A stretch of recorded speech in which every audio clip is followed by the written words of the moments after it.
Welcome back, everyone. It's Caleb over here at Deerwolf Buick GMC. I'm sitting in a 2025 Buick Enclave. Avenir is this trim level tonight. In this video, I'm going to be showing you the ambient lighting on the brand new Enclave and what's in the second row. So let's check it out. Starting off with just how to use it.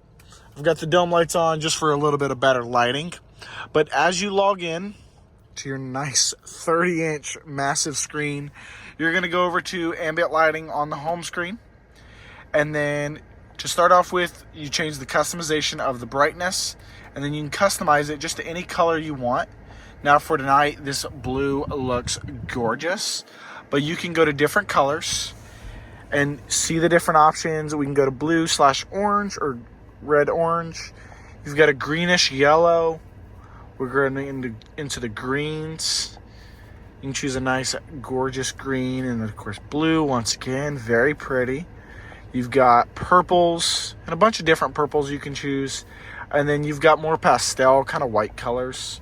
For this, we'll stick it with this gorgeous blue. Now, one thing I noticed as I turned on the vehicle is it did kind of sequential lighting as you went into the back row, which is amazing. And you only have ambient lighting just for the second row as you're in here. And then, like, say I turn off the lighting right there, there's the dome light.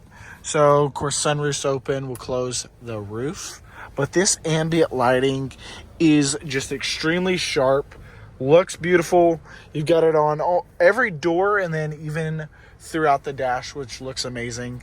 Gonna wait till that sunroof completely closes for that shade.